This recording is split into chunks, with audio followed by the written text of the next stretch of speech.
student, Assalamu alaikum. This is Laiba Tarek, your biology instructor from tutorial.pk. Today we are doing your chapter 7, that is the kingdom Protista. Let's start. Protist and fungi, as the name indicate कि ये दो different phylum है. Phylum means kingdom. अगर आपको याद हो तो हम लोगों ने 5 kingdom classification पढ़ी है.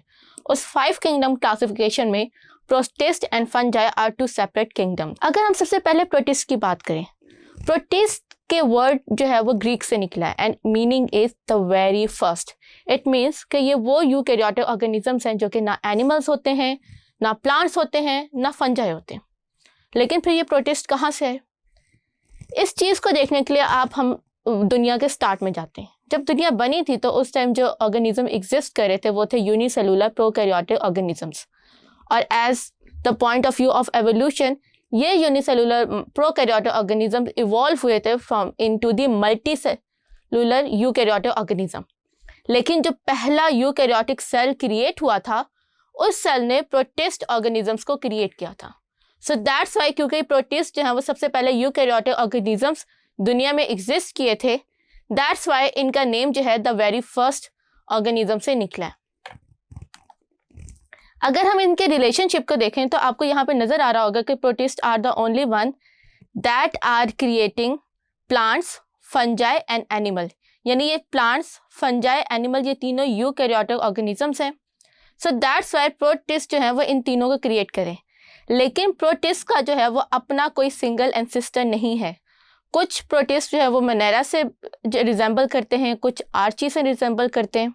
सो दैट्स वाई हम लोग इन्हें कहते हैं कि ये फाइलोजेनेटिकली डाइवर्स ग्रुप है, यानी इनका कोई एक सिंगल कॉमन एंसेस्टर नहीं है.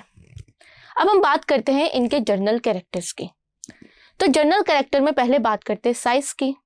अगर आप प्रोटिस्ट को देखें तो as I have told you कि ये यूनिसेलुलर से लेकर मल्टी सेलुलर ऑर्गेनिजम्स होते हैं. यूनिसेलुलर यानी कि माइक्रोस्कोप में नजर आने वाले इनमें पैरामीशियम्स और अमीबा वगैरह होते हैं, और मल्टी सेलुलर में एल्गी नजर आते हैं. अगर आप पानी में देखें तो आपको पानी में एक स्लाइम सी ग्रीन लेयर नजर आती है. So these are the algae. ये आप बगैर माइक्रोस्कोप के भी देख सकते हैं. और इनमें से कुछ ऐसे भी एल्गी होते हैं जो कि 75 मीटर तक अपनी हाइट पे चले जाते हैं. लेकिन अनलाइक अदर प्लांट्स, ये एल्गी जो होते हैं इनके अंदर कोई भी टिश्यू ऑर्गेनाइजेशन नहीं होती. यानी मल्टी सेलुलर तो होते हैं लेकिन इनके सेल्स आपस में सेम वर्क परफॉर्म करके टिश्यूज क्रिएट नहीं करते. फिर बात करते हैं इनके मोड ऑफ ऑब्टेनिंग न्यूट्रिएंट्स की. हर ऑर्गेनिज्म को नीड होती है फूड की. बिल्कुल इसी तरह प्रोटिस्ट को भी जो होता है वो फूड रिक्वायर्ड होती है. प्रोटिस्ट क्योंकि प्लांट्स, फंजाई एंड एनिमल्स तीनों को इवॉल्व करवा रहे हैं, दैट्स वाई इनका जो फूड लेने का मेथड है वो प्लांट से भी रिजेंबल करता है, एनिमल से भी रिजेंबल करता है, और फंजाई से भी रिजेंबल करता है. अगर आप इस डायग्राम को देखें तो आपको नजर आ रहा है कि इसका मोड ऑफ न्यूट्रिशन जो है वो ऑटोट्रॉफिक भी है और हेटरोट्रॉफिक भी है.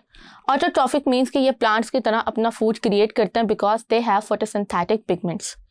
और जबकि हेटरोट्रॉफिक की बात करें तो ये एनिमल्स की तरह फूड को इंजेस्ट भी करते हैं, खाते भी हैं, और बैक्टीरिया या फंजाई की तरह डिकम्पोज भी करते हैं और फूड को एब्जॉर्ब भी करते हैं. इसी चीज़ को अगर हम देखें तो उनका जो लाइफ मोड है, यानी कि वो किस तरह की ज़िंदगी गुजारते हैं, तो उनमें से कुछ जो होते हैं वो फ्री लिविंग होते हैं, यानी वो किसी ऑर्गेनिज्म पे डिपेंडेंट नहीं होते for their food and survival. वो खुद से जो है वो अपनी लाइफ गुजार रहे होते हैं. कुछ जो होते हैं उनके, क्योंकि वो बहुत ज़्यादा वल्नरेबल होते हैं, यूनिसेलुलर होते हैं, फ्रेजाइल होते हैं, तो वो कुछ ऑर्गेनिजम्स लाइक फंजाई के साथ अपनी कुछ एसोसिएशन क्रिएट करते हैं जिसको हम म्यूचुअलिज्म कहते हैं. और म्यूचुअलिज्म में सबसे ज़्यादा कॉमन एग्जाम्पल जो है वो है लाइकेन की.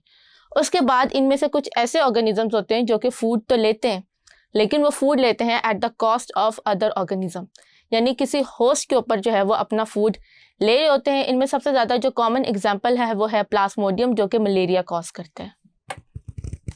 फिर अब हम बात करते हैं रिप्रोडक्शन की. Again like all the eukaryotic organisms, ये एक सेक्चुअली एंड सेक्चुअली दोनों तरीक़ों से रिप्रोड्यूस करते हैं. एक सेक्चुअल में सिंपल ये फ्रेगमेंटेशन भी करते हैं, बडिंग भी करते हैं, और फिशन, बाइनरी फिशन के जरिए भी अपने आप को डिवाइड करते हैं.